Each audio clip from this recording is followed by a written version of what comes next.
Hi friends, welcome to my channel. Easy learning এর পক্ষ থেকে আপনাদের সবাইকে স্বাগতম।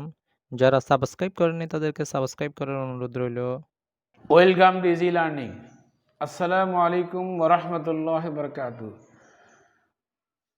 স্নেহের শিক্ষার্থীরা, রামুজু বহিরা দাখিল মাদ্রাসার দশম শ্রেণীর শিক্ষার্থীরা, তোমরা সকলে সুস্থ আছো। তোমরা সকলে সুস্থ থাকবে। মা বাবার সাথে তোমরা আদর্শ সোহাগের ভিত্তিতে বড় হয়ে উঠছো, এই শুভকামনায় আজকে তোমাদের অনলাইন ভিত্তিক ক্লাসের আলোচনার দিকে যাচ্ছি। আমি আজকে আলোচনা করব আকসামুল ফাইলের ফকারভেদ সম্পর্কে আলোচনা করার চেষ্টা করব। তা তোমাদের ইলমে নাহুয়ের ৯৬ পৃষ্ঠার মধ্যে আলোচনা করা হয়েছে। আজকে আমি সে আলোকে আলোচনা করার চেষ্টা করব। আল্লাহ পাক আমাকে বুঝিয়ে বলার এবং তোমাদের সবাইকে বুঝার তৌফিক দান করুন, আমিন। আকসামুল ফাইলের প্রকারভেদ। গতকালকে ফাইলের পরিচয় এবং ফাইলের পরিচয় সম্পর্কে আলোচনা করেছি। আশা করি তোমরা বুঝতে সক্ষম হয়েছ।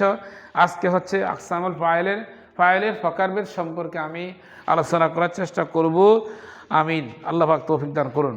আল ফাইলু সালাসাতু আনওয়াইন। ফাইলটি তিন প্রকারে বিভক্ত: ইসমুন জাহিরুন ওয়া যামিরুন ওয়া ইসমুন মুআওয়াল। একটি হচ্ছে ইসমে জাহির, একটা হচ্ছে জমির দ্বারা, ওয়া ইসমুন মুআওয়াল এবং ইসমে মুআওয়াল দ্বারা হতে পারে। আমি তিনটারই ব্যাখ্যা করছি। ইসমুন জাহিরুন, ইসমে জাহির হচ্ছে ফাইলটি কখনো প্রকাশ্য একটি ফেলের পরে ফাইলটি সরাসরি বাক্যের মধ্যে বিদ্যমান থাকবে, তাকে ইসমে জাহির বলা হয়। মিসলু যেমন ফাজাল হাক্কু, ফাজা ফেল আল হাক্কু ফাইল। এখানে ফাজা ফেলের পরে হাক্কুন ফাইল হিসাবে বাক্যের মধ্যে সরাসরি বিদ্যমান থাকায় তাকে ইসমে জাহির বলা হয়। আল হাক্কু ফাইলুন, এখানে ফাইলুন হাক্কুন শব্দটি ফাইল, অনহু এবং উহার প্রকার হচ্ছে ইসমে জাহির হয়েছে এখানে। অজমির বেহান আইন, কখনো জমির দ্বারাও সেটা বাক্যের মধ্যে আসতে পারে ফাইল হিসাবে। ইম্মা মুত্তাসিলুন, জমিরটা হয়তো জমির মুত্তাসিল হবে, কারটা যেমন তা জমির হিসাবে আসবে। মিন কুমতা লিসসালাতে, কুমতা ফাইল লিসসালাতে, লাম হরফেদার আসসালাত মাজরুর, যার মাজরুর মে মুতাআল্লিক হয়েছে কুমতা ফেলের সাথে। ফাইল মুতাআল্লিক জুমলাতে ফেলিয়া, এখানে কুমতা তা হচ্ছে ফাইল হিসেবে জমির মুত্তাসিল হিসেবে আসছে। ওয়াল ওয়াবে, কখনো ওয়া দ্বারা হতে পারে মিন কমুল ইসসালাত, কমুল ইসসালাতের মধ্যে থেকে, অথবা জমির মুনফাসিল, ইম্মা মুনফাসিল, জমির মুনফাসিল দ্বারাও ফাইল হতে পারে। কানা, যেমন আনা ওয়া নাহনু মিন কাউলিকা, তোমার কথার মাধ্যমে আনা নাহনু এই শব্দ ব্যবহার হতে পারে।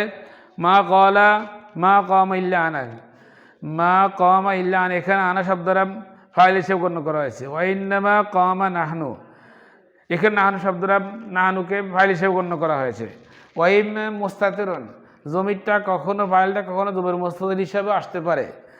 নাহবু যেমন খালিদুন সাফারা, আর তাকদীর সাফারা খালিদুন মুবতাদা, সাফিরা ফেল জমির হুয়া ফাইল, ফাইল মিন জুমলা ফেলি হইয়া খবর, মুবতাদা খবর জুমলা ইসমিয়া হবে।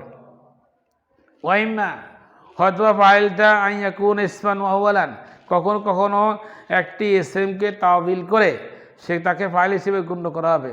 মিন হরফিন মাজদারিয়িন, হরফে মাজদারি দ্বারা। নাহবু কৌলুহু, তাহলে এখানে আল্লাহ তাআলা বাণী হচ্ছে আলাম ইয়ানি লিল্লাযীনা আমানু আন তাখশা কুলুবুহুম লিযিকরিল্লাহ। ওয়া তাকদীরুল ফাইলে, এখানে ফাইলটা গোপন রয়েছে আল মুআওয়াল, যাকে তাবিল করা হয়েছে সরি শব্দ দ্বারা, খুশুন শব্দটাকে তাবিল হিসেবে গ্রহণ করা হয়েছে। ওয়াইম্মা ইয়াকুনা মুআওয়ালান, অথবা ফাইলটি হরফে মুআওয়াল হিসেবে আসতে পারে। মিন আন্না ও মামুল আইহা, আন্না এবং তার মামুল সহকার হতে পারে। নাহবু যেমন আজামানি, আমাকে বিস্মিত করেছে। আন্নান নাজাবা মুহতাসিবুন, আন্নান নাজাবা মুহতাসিবুন। ও তাকদীরু, এখানে গোপন রয়েছে ইস্তেসাবের নিজামে। তাহলে আজকের আলোচনায় আমরা বুঝতে পেরেছি ফাইলটা মূলত তিন প্রকার, কখনো ইসমে জাহির হিসেবে আসতে পারে, কখনো জমির হিসেবে আসতে পারে, কখনো ইসমে মাউল হিসেবে আসতে পারে। ইসমে জাহিরটা এক প্রকার, আর জমির হচ্ছে জমিরে তিন প্রকার: জমিরে মুনফাসিল, জমিরে মুত্তাসিল, জমিরে মুস্তাসিল। এই তিন প্রকার এই জমিন আসতে পারে। এরপরে ফাইল আউয়াল হিসাবেও ফাইলকে ধরে নিয়ে একটি ফাইলকে একটি এসএমপি ফাইল হিসেবে ধরে নেওয়া হয়। তাহলে আশা করি তোমরা ফাইলের প্রকারভেদ সম্পর্কে যে আলোচনা পেশ করেছি তোমাদের বুঝতে আশা করি সুবিধা হবে। সে অনুযায়ী অনুশীলনের মধ্যে প্রশ্ন নম্বর দেওয়া আছে যে আমরা আরডিএফএল ফাইলের প্রকারভেদ আলোচনা করা হয়েছে। আশা করি তোমরা বুঝতে সক্ষম হবে। আজকে আলোচনা থেকে আমি যে আলোচনা করেছি যদি আমার আলোচনা তোমাদের বোধগম্য হয় তাহলে সেটা ভালো করে মুখস্থ করে তোমরা ভালো করে প্রস্তুতি নেবে। সামনে দাখিল পরীক্ষার জন্য এই প্রশ্নগুলো খুবই গুরুত্বপূর্ণ ভূমিকা পালন করবে।